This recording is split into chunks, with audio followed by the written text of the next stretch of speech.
বেবিটা দুজনেই মারা যায়।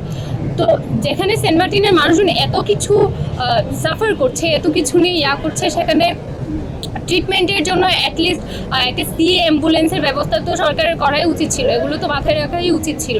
আর তারেক যে আমাদের মাননীয় প্রধানমন্ত্রী হচ্ছে 2002 সালে যখন সেন্ট মার্টিনে গিয়েছিলেন, তখন প্রতিশ্রুতি দিয়েছিলেন যে একটা জেটি নির্মাণ করবেন আর একটা হচ্ছে সি অ্যাম্বুলেন্সের ব্যবস্থা করে দেবেন। আমি ওনার কাছে রিকোয়েস্ট করছি অ্যাটলিস্ট যদি এই দিকটা উনি দেখে, কারণ মানুষের ট্রিটমেন্টের জন্য হচ্ছে জীবনও চলে যায়। আর এটা হচ্ছে শিক্ষা ব্যবস্থা তো ওখানে নাই বললেই চলে। মানুষজন যে ওখানে দুটা প্রাইমারি স্কুল আছে, একটা হচ্ছে ক্রিট প্রাইমারি স্কুল আর একটা হচ্ছে যেটা সরকারি প্রাথমিক বিদ্যালয়, ওখানে স্টুডেন্ট নাই বললেই চলে। আর পড়াশোনার জন্য এখন চিন্তা করে মানুষজন যে আমি পড়াশোনা করতে বাইরে যাব, টেকনাফে আসবো, কক্সবাজারে আসবো। এই চিন্তাটা লাস্ট আমি দেখেছিলাম 2-3 বছর আগে, যখন স্টুডেন্টরা চিন্তা করতো আমি টেকনাফে যাব পড়াশোনা করতে। এখন এই রিসেন্ট 2-1 বছরের মধ্যে মানুষজনের চিন্তা ভাবনা এরকম হয়ে গেছে যে আমার পড়াশোনা করার আগে আমার আগে ফ্যামিলি চালাতে হবে, আমার আগে পরিবারকে টানতে হবে।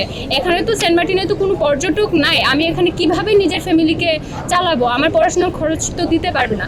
তখন ওরা কি করে, ওরা হচ্ছে গিয়ে টাঙ্গুয়ার হাওর, বাংলাদেশে আর যেখানে যেখানে পর্যটক যেতে দেয় সেখানে গিয়ে হচ্ছে ওরা মানে করে থাকে, ওদের পড়াশোনার আর কোনো ওয়ে থাকলো না, পড়াশোনা করবে।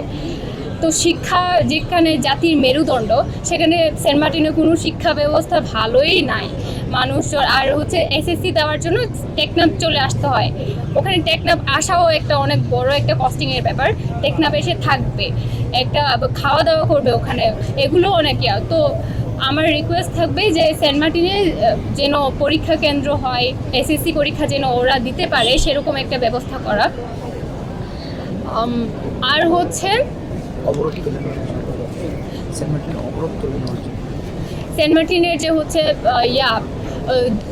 লাস্ট ইয়ারে হচ্ছে 2 মাস যেতে দেওয়া হয়েছিল 2000 করে, ওটা যেন কাইন্ডলি তুলে নেয়। কারণ আমাদের পক্ষে এভাবে আমার লাস্ট মান্থের ফি এখনও দেওয়া হয়নি। আমার হচ্ছে 3-4 মাসের মনে হয় ফি এখনও দেওয়া হয়নি, যেখানে আমাদের 5 তারিখের আগে ফি জমা দিয়ে দিতে হয়। তারপর না দিলে হচ্ছে 2000 টাকা করে হচ্ছে 2000 টাকা করেই আমাদের ফাইন দিতে হয়।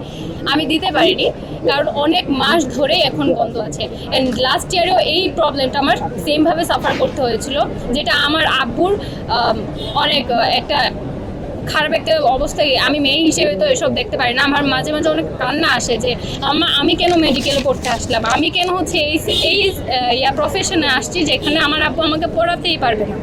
এরকম একটা আমি কেন প্রাইভেটে পড়তে গেলাম, আমার তো এসব স্বপ্ন দেখাই উচিত না। সেরকম একটা সিচুয়েশন হয়েছিল লাস্ট মান্থে। কারণ এখন ট্যুরিস্ট যেতে না দেওয়ার কারণ হচ্ছে টাকা নিয়ে অনেক প্রবলেম ফেস করতে হচ্ছিল, যেটা খুবই স্বাভাবিক আমার মনে করাটা। তো এটাই যে আমি রিকোয়েস্ট করবো যেন হচ্ছে ট্যুরিস্ট যেতে দেওয়া নিয়ে যে হচ্ছে একটা অবরোধ রেস্ট্রিকশন দিয়ে দেওয়া হয়েছে, ওটা যেন তুলে নেয়। তাতে হচ্ছে